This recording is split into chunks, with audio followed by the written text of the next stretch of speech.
This question is from CBSE 2025 Mathematics Examination. Question number 31B.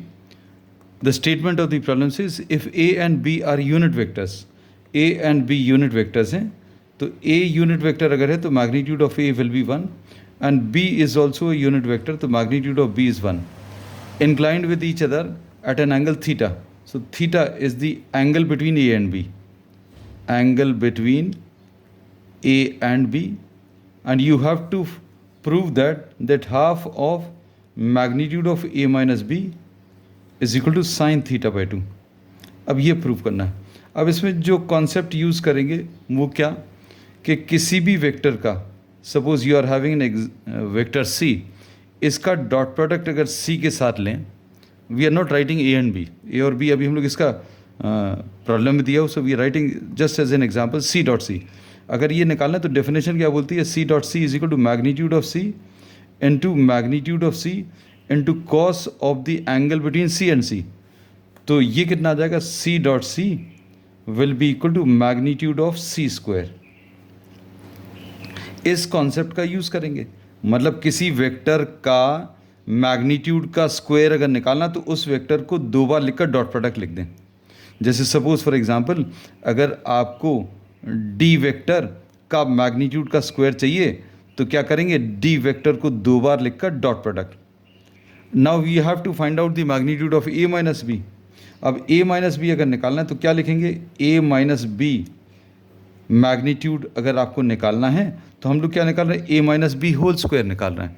ये कैसे मिलेगा, ए minus B vector को दो बार लिखकर उनके बीच में डॉट प्रोडक्ट का साइन लगा दिया.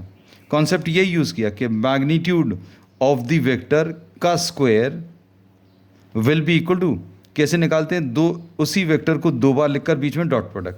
तो ए माइनस बी का मैग्नीट्यूड का स्क्वायर बताना है तो ए माइनस बी को we are writing it two times and we are putting a dot product. तो इन दोनों का dot product magnitude of A minus B whole square के बराबर आएगा.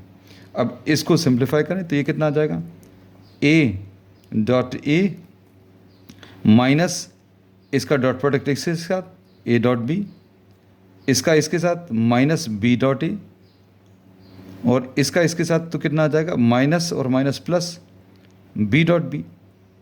अब ये कितना आ जाएगा, ए डॉट ए का value magnitude of A square, और ये कम्यूटेटिव होता है, मतलब ए डॉट बी और बी डॉट ए बराबर होते हैं, तो इसको क्या लिख सकते हैं, ट्वाइस ए डॉट बी लिख लिया. नेक्स्ट स्टेप में मैग्नीट्यूड लिख लेंगे, magnitude of B square. So now we are in a position to find out A minus B. कैसे, मैग्नीट्यूड ऑफ ए की वैल्यू रख दो 1 माइनस 2.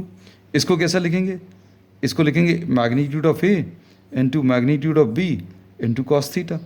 ये ए डॉट बी का फॉर्मूला लगा दिया, plus magnitude of B square. Magnitude of B कितना है, 1, क्योंकि दीज आर यूनिट वेक्टर्स. तो ये कितना आ जाएगा, 1 + 1 is 2 माइनस 2 इंटू ये कितना आ जाएगा, magnitude of A into magnitude of B. Because A and B are unit vectors इसलिए इनका मैग्नीट्यूड 1 होगा, इंटू क्या, कॉस थीटा. तो ये कितना आ जाएगा, 2 कॉमन ले लें, 1 माइनस कॉस थीटा, इसको क्या लिख लेंगे, 2 इंटू 1 माइनस कॉस थीटा को क्या लिख सकते हैं, 2 साइन स्क्वायर थीटा बाई 2. अब हम लोगों को ये किसकी वैल्यू मिल गई है, ए माइनस बी का होल स्क्वायर, मैग्नीट्यूड का square. This is 4 sine square theta by 2. अब स्क्वायर रूट अगर ले लें तो magnitude of A minus B की वैल्यू कितनी आ जाएगी, 2 इंटू साइन थीटा बाई 2. अब ये 2 को इधर ट्रांसफ़र कर लें तो 1/2 magnitude of A minus B will be equal to sine theta by 2 आ जाएगा. And this is the required result. Is this clear?